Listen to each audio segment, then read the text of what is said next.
Welcome back to the Contributor Corner for Run Radio. Jennifer Kornblum with Jennifer Kornblum Law. You've got great insight on all things law. What do you have for us today? Today, I thought we would talk about some of the legal issues that come up in real estate transactions. Okay. So I do a lot of real estate, and I am also a licensed realtor, so there's a lot of overlap. So I often get contacted about some of these legal issues. And one of the primary things that I get consulted about, and often too late, is when two people purchase a home together Mm-hmm. and they are not married. Okay. I don't care. Personally, I don't judge. But when you purchase a home together, you need to take into account things beyond just who's going to be making the mortgage payments and who's making the down payment. Mm-hmm. What about maintenance bills and utilities and all the other costs that are associated with owning real estate? Mm-hmm. The smartest people are going to sit down before they close on that house and just write up a list of rules that work for them. Mm-hmm. That's the easiest way to address that situation. And then you've got a written contract. So if your relationship devolves in the future, you still have something in writing that shows how it's going to go when you've got to split up that house. Mm-hmm. So that's a big one. Another thing that comes up quite often, especially when there's a government loan involved in the purchase of the house, are things like shared roadway agreements, shared well agreements, easements, things like that. So if there is any other property owner who is going to have access to your property, who's going to use something that's on your property, or if you're going to use something that's on somebody else's property, you need to have that agreement put in writing. Because even if you've got a great handshake deal with your neighbor, what happens if your neighbor keels over? Yeah. Are his or her family, whoever their beneficiaries are Yeah. they going to honor that agreement? What if it's your neighbor that's been maintaining your private roadway and that neighbor sells their home? What happens to the roadway? Who's going to maintain it? How are the costs going to be paid that are associated with that? Really, really good, important reasons to have whatever the agreement is reduced to writing.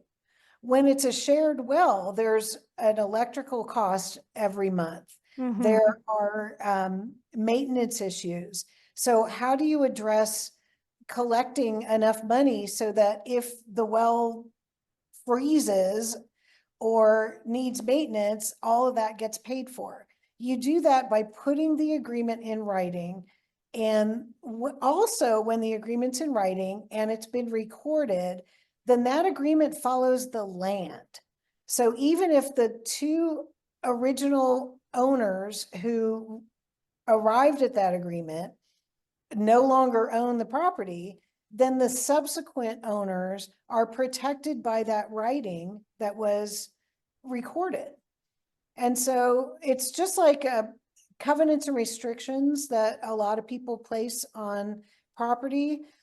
These are just additional agreements, additional ways of making sure that that property is maintained, that boundaries are maintained, and relationships with neighbors remain at least cordial. Yeah. That's a great reminder. Now, when that is put into writing, does that need to be notarized or have a legal binding of sort? I mean, can neighbor A and neighbor B just sign it and go along their merry way once it's been put in a drawer, or do you have to have some official signature? That is a great question. First of all, it does have to be notarized. Okay. Every person affected by the agreement has to sign it. So if it's spouses who own property together, then they're both going to have to sign the agreement. Um, and it has to be recorded. Okay. So you got to take it down to the recorder's office or to your title company Oh, and get that document okay. recorded. That way, the document attaches to the property itself, and then all subsequent owners of that property will be bound by that document. And it Now, won't get recorded unless it's notarized. you probably had some experience with this, and people often avoid these things because they're uncomfortable when they don't realize it's even more uncomfortable when you're in a down and out legal battle over something that could have been resolved or avoided completely by having this done. Do you have any tips for bringing that up with your neighbor? Wow. Okay. So the most important thing is to bring it up with your neighbor. Yeah. A lot of people, I get calls and people will relay to me some conflict that they have with their neighbor. And my first question is, have you talked to them about it? And unfortunately, the answer I usually get is no. Mm-hmm. So the first thing is you've got to find a way. And yes, it's uncomfortable. Adulting is hard. But if you're going to own property, then you're an adult Yep. and you've got to figure out a way to work things out with your neighbors. So my suggestion is bake cookies, make a lasagna, something.